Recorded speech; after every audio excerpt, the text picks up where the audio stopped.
해보고 싶어서 이 주제를 잡았어요. 자, 동기하면 제일 확실한 건 배고픔이잖아요. 이것처럼 우리에게 가장 확실하게 오는 동기는 없죠. 하루에 무려 3번 이상을 충족해야 되는 실체적인 욕구고, 반드시 이걸 충족하기 위해서 우리가 열심히 살아가고 있죠.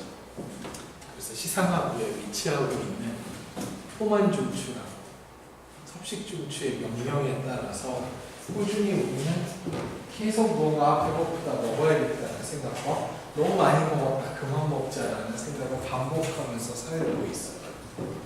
사실 인간에게 있어서는 이런 배고픔의 욕구 같은 게 훨씬 더 근본적인 거겠죠. 다른 것보다는. 인간에게 근본적으로 처음부터 심리학을, 그것도 임상심리학을 할 무슨 그런 욕구 같은 게 있진 않았습니다. 이건 철저하게 우리가 사회적으로 했을 때 그런 동기들이겠죠.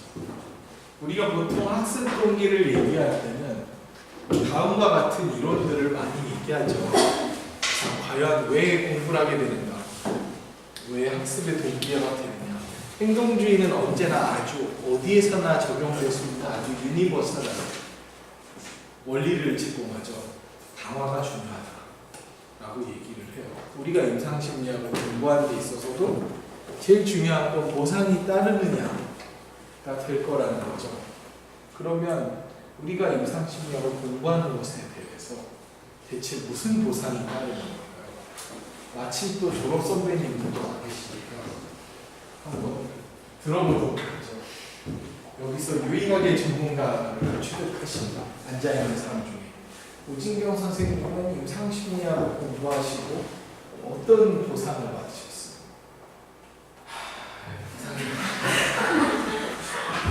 우선 사회성을 얻었죠. 그래서 사회성이라는 것은 어떤 내압에도 나 자신을 유연하게 만들어서 적용할 수 있는, 쉽게 말해서 높으신 분들의 기분을 잘 맞춰줄 수 있는 보상이요? 예? 저에게 어떤 게 생겼으니까 보상이라고 생각하면서 지내고 있습니다. 행동주의 이론에 그렇게 부합하진 않네요. 약간 인지주의에 더 가까운 것 같아요. 좀 그렇습니다. 네. 행동주의적으로 보려면 제 보상이라고 생각했던 건 좌절된 지 좀 오래됐죠. 별 보상이 없군요, 지금. 네, 그렇죠. 글로벌하게 봤을 때는 전문가 3년 수련을 받고 나도 큰 보상이 있는 것 같진 않다. 보상으로서 이제 자격패를 받으셨잖아요. 자격패. 근데 의미가 강한 게 아닌 것 같아서. 자격패를 받아도 큰 감동이 없답니다. 저는 자격패를 받았을 때 살짝 감동이 있었는데, 그때 따라왔던 후배들이 자기 아는 사람 중에 제일 먼저 전문가를 딴 사람이라고 너무 신기하면서 자격패를 보고서 보다 한 애가 떨어뜨렸어요. 네, 그래서 모서리가 따져가지고 바로 받자마자 뒤가 손상이 됐어요. 그래서 큰 감흥은 없어요. 저는 그때 기억이. 이걸 화를 낼 수도 없고 축하를 하는 분위기인데, 그렇다면 그렇게 되게 거시적으로 봤을 때 큰 보상이 없다라고 치면, 그러면 대학원에서 공부를 하고 있는 여러분들은 대체 어떤 보상을 받으면서 공부를 하는 것인가? 이 공부를 지속하기 위해서는 강화 이론에 따르면 분명히 뭔가 보상이 제공되고 있어야 되잖아요. 이혜림 선생님, 어떤 보상이 제공되고 있습니까? 당신의 학습에. 하는데 받는 보상이요? 네.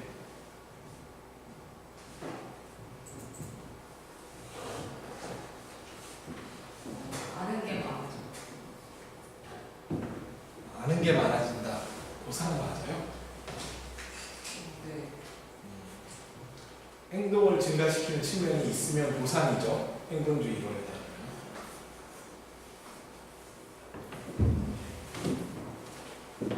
홍지은 선생은 무슨 보상을 받습니까?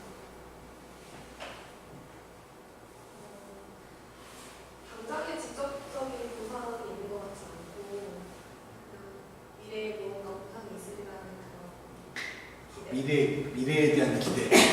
인지주의네요. 인지주의가 항상 강조하는 게 그거죠. 당장 보상이 제공되지 않아도 얼마든지 사람은 동기를 가지고 일할 수 있다. 미래에 좋아질 거다라는 기대를 갖고 있습니다. 미래에 대한 기대가 있었죠. 이게 줘요. 네, 그렇죠. 현재는 미래에 대한 기대가 없나요? 없지 않죠. 네, 있는 것 같습니다. 있는 거지. 그러나 어쨌든 문제는 순간순간의 행위에 대해서 그렇게 즉각적으로 보상이 잘 따르고 있지는 않은 게 같아요. 우리가 하고 있는 공부라는 게. 그렇다면 우리가 사실 기댈 수 있는 건 미래 가치에 대한 기대밖에 없겠죠. 그러다 보니까 뭔가 미래에도 별로 좋지 않을 듯 한 인상이 들었을 때는 되게 크게 화가 나고 뭔가 기운이 없어질 수밖에 없을 것 같아요.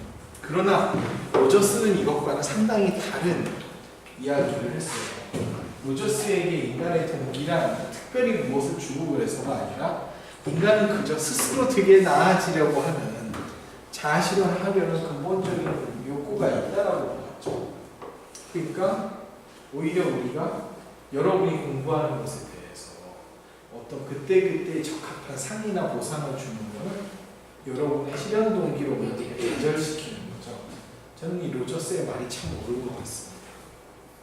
그래서 여러분들에게 어떤 짜잘한 성과에 대해서 뭔가 보상을 하지 않으려고 그거는 여러분들의 어떤 실현 동기를 되게 가로막는 잘못된 선택이 될 수도 있는 거죠.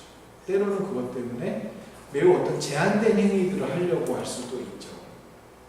수업 때 제일 마음이 아픈 것 중에 하나가 애들이 분명히 주관식으로 자율적으로 서술하라고 했는데 너무 내가 한 얘기 같은 거를 그대로 따라 쓰고 있을 때요. 그런 거 하라고 한 게 아닌데도 불구하고 너무 이미 상대적으로 그런 형태로 공부를 해야지만 보상을 받을 거다라는 기대를 이미 가지고 있는 거죠. 이런 상태에서 큰 발전은 없겠죠. 때로는 사회학습이로도 되게 중요한 일을 갖는 거죠. 당장 나에게 보상이 없어도 먼저 공부를 했던 오진경이나 이혜민이 뭔가 보상을 받고 있다라는 체험을 간접적으로라도 할 수 있다면 우리는 되게 열심히 힘을 내서 대리 보상을 통해서 또 열심히 동기화가 되어서 일을 할 수도 있을 거예요. 그러니까 너희들이 잘해야 돼요. 우리가 보통은 그 사람이 학습 동기가 어떻게 발생이 되느냐 안 되느냐에 대해서는 크게 보면 대체적으로 4가지 정도의 기준이 있는데 이 중에서는 다시 2개로 좁힌다라고 하면은 결국은 인본주의 이론과 나머지 이론으로 나뉘는 것 같아요.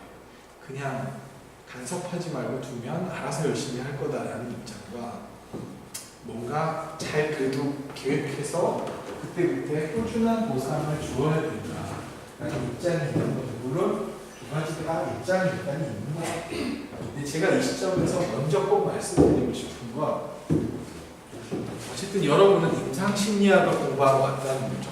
다른 심리학을 공부하는 사람하고 태도가 좀 차이가 있어야 될 것 같아요. 저는 누군가가 너는 왜 이 일을 하니라고 물었을 때 말로 직접 이렇게 얘기하라는 뜻은 아니고요. 마음으로는 꼭 당당하게 저 메시지를 가지고 사셨으면 좋겠어요. 너는 왜 이 일을 하니? 왜 이 공부를 하고 왜 이 수련을 받니라고 할 때 돈 벌려고요. 정말 중요한 거 아닐까요? 이게? 저는 그래서 많은 학교 과정들이 마치 우리가 직업을 돈을 벌기 위해서 준비하는 것에 대해서 마치 되게 잘못된 것이냐 혹은 그런 생각을 하면 되게 안 되는 것이냐 막 강요하는 것 같아요. 근데 지극히 자연스러운 거 아닐까요? 지금 귀족 사회도 아니고 우리가 다 각자 스스로 벌어서 인생을 살아야 되는 존재들인데 돈을 버는 것보다 중요한 게 뭐가 있겠어요?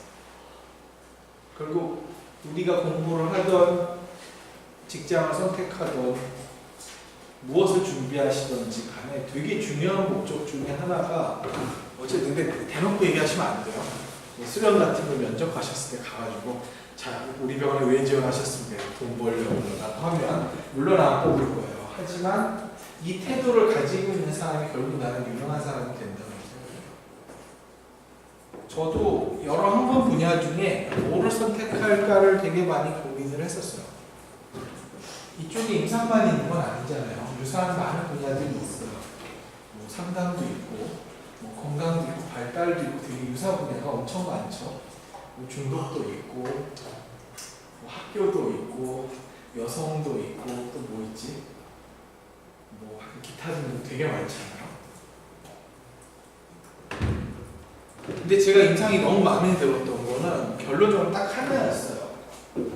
이 분야에서 일을 하는 사람들에 대해서 어떤 대가를 줄지에 대해서 그래도 예측 가능한 시스템이 준비되어 있는 분야가 딱 여기밖에 없었어요. 제가 당시에 봤을 때 심리학 분야 중에. 그래서 되게 자신 있게 선택했던 것 같아요. 그 외에 어떤 분야도 다 자기 분야 너무 좋다고 해요. 근데 어떻게 좋은지에 대해서 구체적인 미래를 제시해주는 분야를 본 적이 없어요. 그냥 이걸 하면 나이가 들수록 점점 좋아져 이런 얘기 하시잖아요. 나이가 드는데 왜 좋을까요, 사람이? 나이가 들면 늙는 거잖아요. 나이가 드는 게 좋을 리가 없잖아요. 혹은 뭐 공부할 땐 좀 고생이 돼도 아니 공부할 땐 왜 고생을 해야 되죠? 저는 되게 그런 게 싫었어요. 이미 여러분 나이 때부터. 내가 어떤 특정 분야를 하고 공부하고 그쪽에서 일을 해 나아가는 데 있어서 그 어느 시점에라도 내가 적당한 충분한 처우가 준비되어 있지 않은 곳이라면 미래에 있어서도 비전이 없는 거 아닐까? 세상에 어떤 분야가 배울 때는 되게 막 돈을 못 벌고 되게 고생을 하고 인정을 못 받지만 나중에 무언가를 다 이루고 나면은 그때 가서 되게 갑자기 부귀영화가 쏟아질 분야가 세상에 어디 있겠어요. 정말 유능한 분야라면은 그때 그 사람의 성취에 대해서 충분한 보상을 줄 수 있는 시스템이 마련이 되어 있을 거다라고 생각해요. 만약에 그렇지 않다면 그 분야가 제시하는 뭔가 미래의 전망이라는 건 결국은 내 후배의 등을 치는 것밖에 안 되겠죠. 전 그것은 비전이라고 생각하지 않아요. 임상심리를 제일 좋아하는 이유는 어쨌든 여기에 그렇게 되게 조건이 좋다는 뜻은 아니에요. 하지만 여기는 노동과 가치라는 것이 어쨌든 분명히 존재하고 있는 분야고 이 문제에 대해서 논의를 할 수 있는 분야이기 때문에 좋은 것 같아요. 물론 제일 욕을 먹는 분야라는 것도 알아요. 오프 더 레코드가 제일 열심히 까는 것도 임상이죠. 하지만 임상이 까이는 가장 큰 이유는 그 노동과 보상에 대한 가치가 충분히 실현되고 있지 않기 때문인 거죠. 다른 분야는 전혀 실현되고 있지 않은데. 전 그래도 그건 상당히 많은 진보를 하고 있는 거라고 생각해요. 더 많은 비판을 해야 될 거고 다른 어떤 대안도 찾아야 되겠지만 어쨌든 제가 보기에 이 분야가 가장 좋은 점은 어쨌든 임상심리를 하는 사람을 훈련을 시키거나 그 사람들을 고용하는 데 있어서 너는 좋은 경험을 하는 거니까 그냥 이걸 되게 감사하게 생각하고 열심히 있어봐라고 적어도 얘기하는 사람들은 존재하지 않다는 거죠. 저는 그래서 이 분야가 되게 좋았던 것 같아요. 그리고 여러분들도 늘 이 원칙을 생각하셔야 될 것 같아요. 근데 문제는 이거는 균형을 가지셔야 돼요. 내가 무엇을 받을 건지에 대해서도 늘 관심을 가져야 되지만 내가 그것을 요구할 만큼 내 조직에서 무언가 충분한 역할과 기여를 하고 있는지를 동시에 고민해야 된다는 뜻이. 그냥 나는 별 역할을 못하고 있는데 난 이걸 받아야겠어요 라고 얘기하는 건 그냥 떼쓰는 거죠. 애기예요 그건. 항상 정말 내가 이거를 요구할 만큼 그 이상의 기여를 하고 있는지에 대해서 늘 항상 채널을 열어놓고 계셨으면 좋겠어요. 늘 그런 생각을 하는 사람이어야 진정한 프로가 되는 게 아닌가 싶어요. 궁극적으로는 우리가 돈은 기본적으로 받아야 된다고 생각해요. 저는 그래서 최근에 수련제도 개편에 대해서 몇몇 교수님들이 얘기하시는 모든 의견에 반대해요. 상당히 많은 교수님들이 차기 수련에 대한 좋은 모델로 무급 수련 내지 유료 수련을 많이 추천하고 계셔요. 저는 이거는 절대 대안이 될 수 없다고 생각해요. 미래 세대한테 좋은 대우를 못 해주는 나라가 기성세대가 잘 사는 나라는 없어요. 결국은 잘 사는 나라를 가보면 취약한 세대한테 그만큼 더 배려되고 돌아가는 게 훨씬 많죠. 그러니까 그런 형태로 얘는 아직 배우는 단계니까 뭘 안 줘도 되지 않을까. 만약 그런 상황이라면 그 업계는 문을 닫거나 아니면 좀 규모를 줄여서 적절한 대우를 줄 수 있는 환경을 만들기 위한 고민을 먼저 해야 되는 거지. 그냥 기존에 있었던 월급을 주는 것이 너무 쉽지 않지 않을까라는 생각으로 뭔가 다른 시스템을 추구하는 건 좀 개인적으로 옳지 않은 것 같아요. 물론 배움에 있어서는 되게 돈으로 환산할 수 없는 가치가 분명히 존재할 거예요. 하지만 돈을 버는 배움도 되게 큰 배움이다라고 생각해요. 그래서 언제나 우리 요 원칙에 대해서는 확신을 가졌으면 좋겠어요. 자, 돈이 어느 정도 확보가 된다라고 했을 때 그럼 그 다음에 우리가 공부하는 가장 큰 동기는 사실은 호기심이어야 될 것 같아요. 아마 많은 분들이 실제로 호기심이 있어서 이 분야 시작했을 거예요. 주로 아마 정신병리에 대한 호기심이 제일 컸겠죠. 아니 왜 이런 병이 있지? 되게 신기한데 이 업계에서도 가끔 그런 분들도 계세요. 아, 그거 되게 신기하고 재밌을 것 같아서 왔어요라고 또 화를 내고 되게 무게 잡는 분들도 있어요. 또 환자에 대해서 그 정도 생각밖에 못하고 있어가지고 혼자 갑자기 교회 오빠 같은 분위기를 잡으면서 꼰대질 하는 분들도 있는데 저는 개인적으로 그것도 그렇게 좋지 않은 태도인 것 같아요. 현실적으로 우리 사회적 동기에서 되게 중요한 부분은 호기심이 맞아요. 저 사람 왜 저러지? 막 그러고 환자가 되게 행동이 이상하잖아요. 우리 경인선들은 잘 알 거 아니야. 우리나라의 환자 밀도가 가장 높은 경인선을 타고 있으면 저 아저씨는 도대체 왜 저런 행동을 하고 있지 같은 것들이 자연스럽게 궁금할 수밖에 없는 거죠. 그게 되게 인간의 흥미를 자극할 수 있는 거죠. 결국 우리는 무엇에 꽂혀서 흥미를 가지냐에 따라 그걸 파는 것 같아요. 꼭 돈을 벌어야지만 열심히 파는 건 아니잖아요. 우리는 그냥 전혀 관심이 없는데도 누군가 외계인의 흔적을 찾아서 열심히 살고 있는 거고요. 누군가는 그냥 너무 생물이 좋아서 생물을 파는 사람도 있을 거고 누구는 수학이 너무 좋아서 수학을 팔 거예요. 정말 중요한 건 호기심이다라고 생각해요. 우리가 임상심리학을 하는 되게 중요한 원동력도 호기심이고 그래서 가급적 한 개인이 가지고 있는 호기심에 대해서 그것을 좌절시키는 행위는 없었으면 좋겠다라는 생각이 들고요. 그 사람이 가진 호기심을 주변과 조화시켜 나가면서 충족시켜 갈 수 있게끔 만들어주는 게 대학원이나 연구실이 해야 될 중요한 부분인 것 같아요.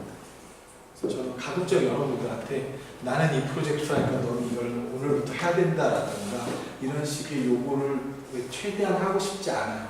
왜냐면 그렇게 시작했을 때 그 공부가 그렇게 재밌을 것 같지 않거든요. 일단 출발은 되게 호기심으로 시작하는 게 맞을 것 같고 우리 오진경 학생도 참 좋았어요. 호기심이 너무 많아서 매우 많은 사람들에게 피로감을 주었지만 그러나 호기심은 인류 발전의 원동력이라는 생각을 늘 하고 최대한 꼭 참았었던 기억이 나요. 호기심은 정말로 되게 중요한 부분인 것 같아요.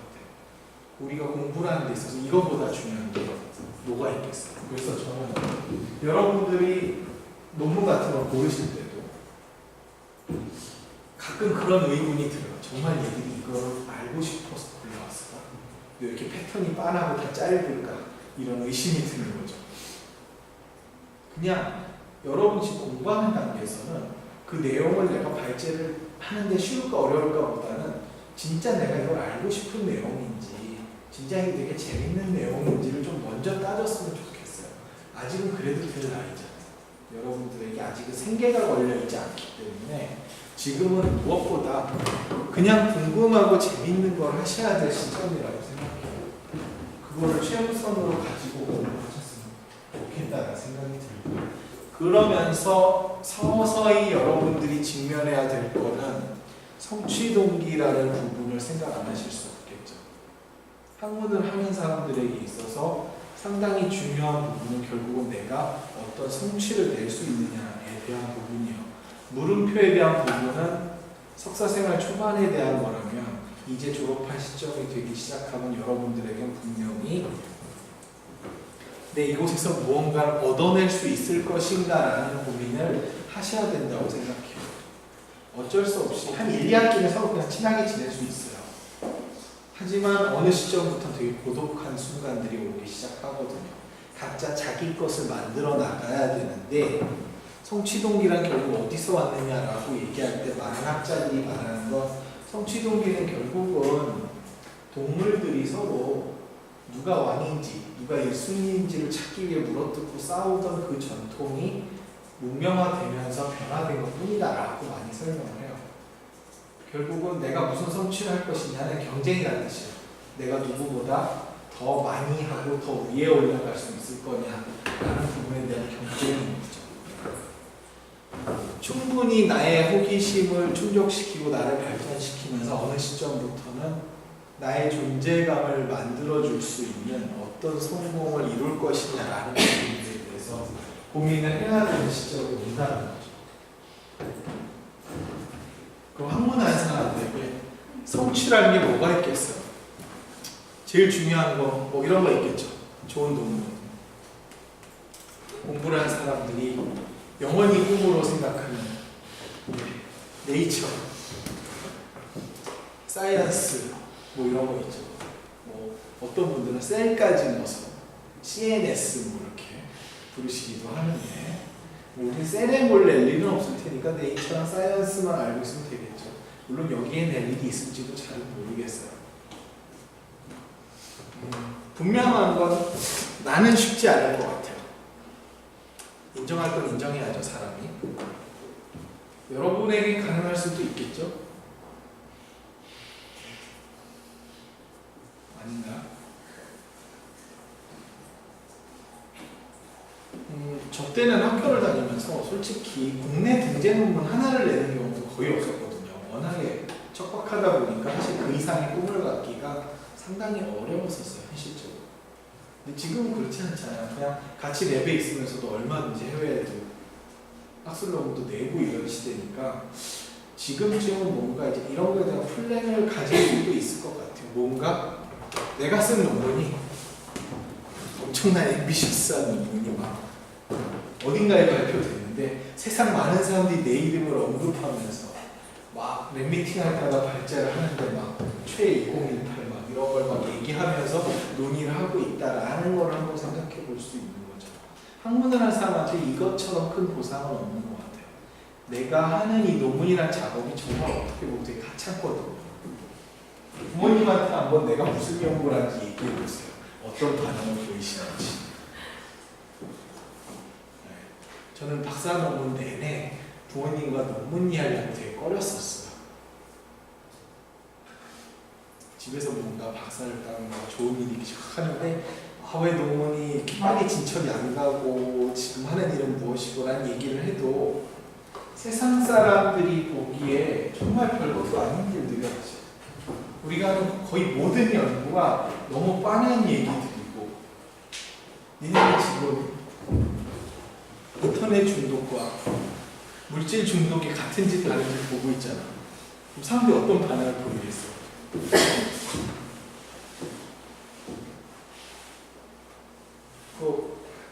안 다른 거였니라든가 뭐 이런 질문을 하겠지. 똑같은 중독 아니었어? 라든가 아니면 어떤 사람 아무도 약이 더 세지? 뭐 이런 식의 반응을 하겠지. 굳이 이걸 어떻게 더 디테일하게 찾아봐야 되고 별 그런 거 궁금해하지 않을 거라는 거죠. 우리가 목숨을 거는 세계는 결과적으로 여기에서밖에 평가를 해주지 않아요. 오로지 리스펙트를 해주는 것은 딱 학술지밖에 없기 때문에 여기에 좋은 논문을 쓰기 위해서 정말 가진 성취 동기를 다 발휘하고 쓰는 거죠. 물론 다른 측면에서의 매력도 있어요. 학문을 하는 사람들이 또 하나 꿈꾸는 것 중에 하나는 키노트 스피커가 되는 거죠. 키노트 스피커를 보신 적 있습니까? 초롱이는 이번에 APA를 가면서 뭐를 제일 기대하고 있어요? 키노트의 발표. 네, 왜죠?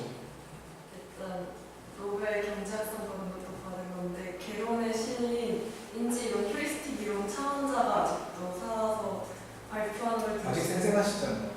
그게 너무 좋아요. 개론에 등재되신 분 발표를 듣는 거. 심리학 교수 중에 유일하게 노벨 경제학상을 받으신 분이 있는데 이번에 미국 심리학회 키노트 스피커를 하거든요. 사실 한문학 사람들한테는 되게 엄청난 영광이죠. 학회에서 키노트 스피커라는 일종의 음악 중심에서 제일 마지막 무대에 서는 분들. 이렇게 얘기하니까 되게 싸다.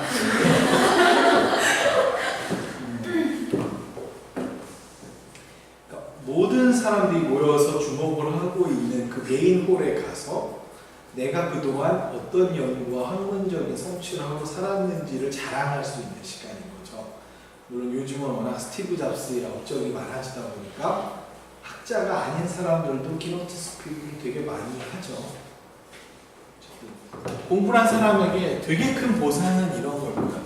아무도 잘 이해하지 않고 되게 고독하고 평생 매일 아침에 출근해서 모니터 켜고 쭈그리고 앉아서 몇 줄 쓰다 보면 점심이 돼요. 그럼 점심을 뭐 먹을까 하다가 점심을 먹고 들어와서 또 몇 줄 쓰다 보면 저녁이 돼 있어요. 그럼 저녁 먹을까 술 마실까 이러다가 하루가 가고 어느 날 돌아보면 내가 논문을 불과 한 페이지도 쓰지 않았다는 걸 가끔씩 체험하게 돼요. 이러고 내가 먹고 살아도 되나라는 생각이 드는 이 삶에서 가장 큰 결실과 동기라는 건 결국은 내 학문적 업적을 진짜 이해해 줄 수 있는 사람들한테 발표하는 경험인 거거든요. 제가 늘 여러분에게 국외 전문학술지나 해외 학술대회에 꼭 발표를 해야 된다고 얘기하는 것은 그런 이유 때문입니다. 물론 최근에 가신 몇 분들은 그렇게 해외 학술대회라고 할 만한데 좀 결격 사유가 있는 학회를 다녀오셔서 이게 무슨 느낌인지 잘 모르실 수도 있겠지만 내가 연구한 분야에 대해서 사실 한국 학회에 가셔서 느껴보셨겠지만 아무도 관심이 없어요, 사실은. 근데 이걸 너무 신기하면서 막 카피를 달라고 하면서 되게 격려를 해주고 서로 막 시간을 투자해서 그거에 대해서 이야기할 수 있는 사람들을 만나려면 상당히 비행기를 타고 멀리 갈 수밖에 없거든요. 그만큼 세상에 그런 사람이 적기 때문에 한 군데 모일 수밖에 없는 거죠. 그런 의미에서 학회가 존재하는 거죠. 저는 대학회를 많이 가는 이유 중에 하나는 그런 게 있어요. 해외학술대회를 가서 제가 제일 좋은 점은 역설적으로 진짜 되게 내가 멀었구나라는 걸 느끼게 해준 것 같아요. 해외학술대회가. 그 점이 되게 좋아요. 한국 학회나 혹은 강단에 서는 것을 개인적으로 좋아하지 않는 이유는 여기에 서 있으면 내가 뭔가 잘하고 있는 것 같은 착각이 들어요. 이 정도는 할 만큼 하고 있지 않을까라든가 임상심리학회 같은 데 갔을 때도 이 정도는 뭐 그래도 내가 할 만큼 열심히 사는 게 아닌가라는 딱 생각이 드는데 해외학회에 딱 가 있으면 얼마나 존재가 멀었는지에 대한 느낌이 딱 오거든요. 정말 모래알 같은 존재구나 진짜. 솜털 같은 존재죠. 항상 그 부분이 되게 슬프기도 하지만 그게 사는 되게 원동력이 되는 것 같아요. 내가 아직도 되게 갈 길이 멀고 어쩌면 키노트의 자리까지는 영원히 못 갈 수도 있는데 그렇다면 교육자로서 적어도 내 다음 세대는 나보다 좀 빨리 조금 더 가깝게 그 길을 갈 수 있게끔 할 수 있는 뭔가 기여를 해야 되겠다는 생각을 늘 해요. 우리나라 사람들도 이제는 국제학회에 가서 키노트 같은 것들을 얼마든지 발표할 사람이 나와야겠죠. 우리 그런 꿈을 가지고 그런 동기를 가지고 살아야 되는 거거든요. 항상 좀 그런 느낌을 받을 수 있어서 해외학회를 가는 게 되게 좋은 것 같아요. 뭐 이런 걸 열심히 하시다 보면 부수적으로 다른 것도 있어요. 승진을 하실 거예요. 잡을 갖게 되실 거고 학계에서는 여러분들이 한 경험과 연구 업적과 등등 경력 등등을 잘 산정해서 여러분에게 직장이 부여되게 됩니다. 분명한 건 임상심리학을 전공해서 얻을 수 있는 직장의 스펙트럼은 되게 다양해요. 그런데 어쨌든 여러분이 연구 성과와 임상 경력을 충분히 습득하고 축적하고 활용하지 않은 채로 얻을 수 있는 직장인에 여러분 눈높이에 만족스러운 직장은 아마 거의 없을 거예요. 되게 공부한 사람이 응용 분야에서 일할 때 원칙은 되게 명확해요.